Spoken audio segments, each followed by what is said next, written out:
Hindi naman nagbabago yung relasyon natin sa totoo lang.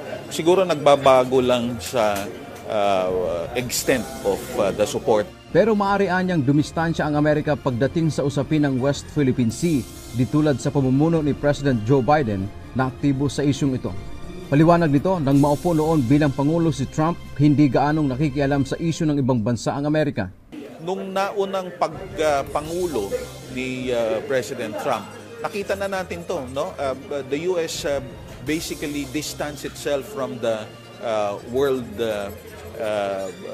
issues, no, from world politics. In fact, hindi lang sa Pilipinas medyo dumistansya ang Estados Unidos noon. Magandang araw mga kaibigan. Atin pong napakinggan ng isang political analyst, si Professor Edmond Tayo. Sinasabi niya na nandyan pa rin ang relasyon ng US at ang Pilipinas. Kaya lang ngayon, pagkapanalo ni President-elect Donald Trump, magbabago ang support system ng Amerika sa Pilipinas pagdating sa security o pagdating dyan sa West Philippine Sea. Posibleng mabawasan ang security assistance. Kasi napatunayan na yung unang term ng Trump administration, hindi nakikisawsaw ang Amerika sa mga problema sa iba't ibang panig ng mundo. So, ayan na. May iiyak na, may aburrido na. Anong mangyayari ngayon sa mga EDCA sites?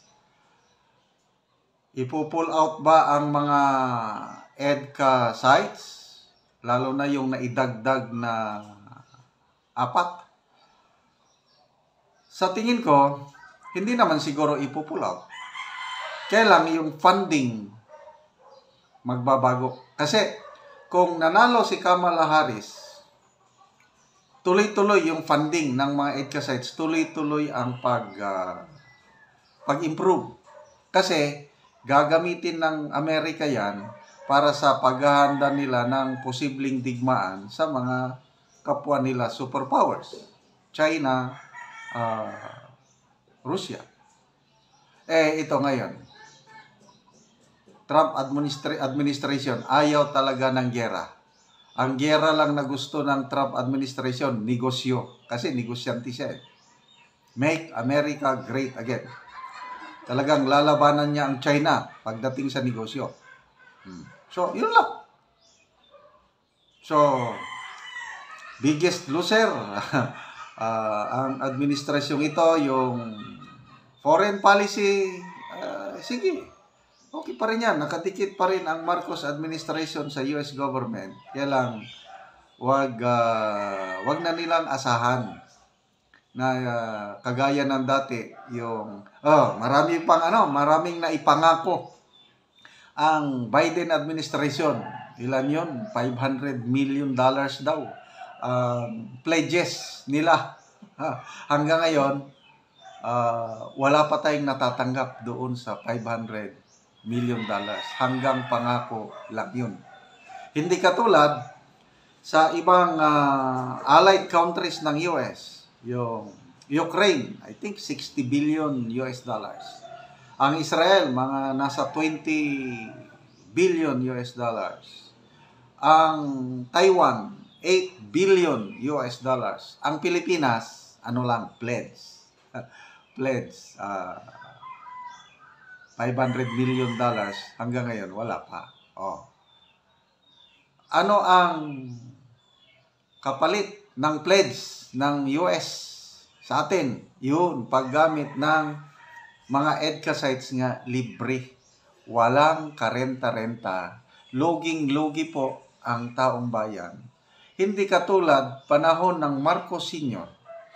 na nagbabayad ang Amerika ng rent sa paggamit ng Subic Naval Base at saka Clark Air Base. Malaki ang renta noon ng US government. Kaya, panahon ng Marcos Sr., nakakabili tayo ng mga modernong kagamitan ng Armed Forces of the Philippines. Mga jet fighters natin noon, yung malala ko, F-5. Nung panahon yun ang pinaka-advanced na fighter jets ng US. Yun din ang meron sa atin dito. Kasi nga, may renta. Marunong yung Marcos Sr. Ayaw magpatalo sa usapan. Kaya yun, sinisingil niya ang US. Dapat ganun din sana tayo. Kaya lang, it's all about leadership. Mahinang makipag-negotiate ang administrasyong ito. Sunod-sunuran lang kung ano ang gusto ng ng kanilang amo, yung Biden administration. So, salamat naman at nagbago ang ihip ng hangin.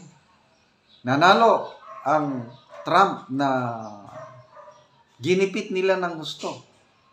Kaliwat kanan ang mga kaso na isinampa kay President-elect Donald Trump, na-convict pa na siya, but again, ang butanteng Amerikano na nagalit na. Kasi, inflation sa US, pataas ng pataas ang presyo. Parehas tayo dito na disgruntled, dismayado na ang mga tauhan doon, mga netizens, mga citizens. Kaya ito, isang sampal ito sa Biden administration, yung ayaw na nila sa mahinang leadership. So, like boss, like Biden, mahina. Dito sa atin, mahina. Sana, pag-upo ng President Trump, I believe, hindi tayo pababayaan sa Pilipinas. Susuporta pa rin ang Trump administration. Ang kaibahan lang is, iwas gera, iwas tension na sa tinatawag na West Philippine Sea. Ito, good news din ito dahil may bagong ipinasang batas. Pinirmahan ng Pangulong Marcos para sa claim natin sa West Philippine Sea. I like this one. Yung Philippine Maritime Zones Act at saka Philippine Archipelagic Sea Lanes Act. Bagong batas na magpapalakas sa ating claim dyan sa pinag-aagawang teritoryo. Good work po ito. I commend Speaker Martin Romualdez sa Senado at napirmahan, lalong lumakas ang ating, huwag nating isosurrender ang ating territorial rights, sovereignty, whatsoever dyan sa West Philippine Sea. Panoorin natin ang balitang ito. With these pieces of legislation, we align our domestic laws with international law, specifically the UN Convention on the Law of the Seas, or UNCLOS, to improve our capacity for governance and reinforce our maritime policies for economic development and for national security. Nakasunod sa international laws at 2016 arbitral ruling ang Philippine Maritime Zones Act at Philippine Archipelagic Sea Lanes Act. Ang Maritime Zones Act ang magbibigay linaw kung gaano kalawak ang sakop na internal waters, archipelagic waters, territorial sea, contiguous zone, exclusive economic zone at continental shelf ng bansa. Dahil dito mas magiging maliwanag ang karapatan, kapangyarihan at katungkulan sa mga katubigan ng bansa para sa paglilinang ng mga Pilipino. Kasama na ring naisabatas ang mga pangalan na West Philippine Sea at ang talampas ng Pilipinas na kilala bilang Benham Rice at Philippine Rice. Ayon kay Pangulong Ferdinand Marcos Jr., dahil sa batas na ito, matitiyak na mapapangalagaan ang kapakanan ng mga lokal na mangingisda. Our people, especially our fisherfolk, should be able to pursue their livelihood free from uncertainty and harassment. We must be able to harness mineral and energy resources in our seabed. Sa ilalim naman ng RA number 12065 o Philippine Archipelagic Sea Lanes Act, itatakda naman ito ang sea lanes o ruta sa mga dagat ng Pilipinas na maaaring daanan ng mga dayuhang sasakyang pandagat. 3 ang itatakdang sea lanes na maaaring daanan ng mga dayuhang barko. Ito ang Celebes Sea, Sibuto Sea at Balintang Channel.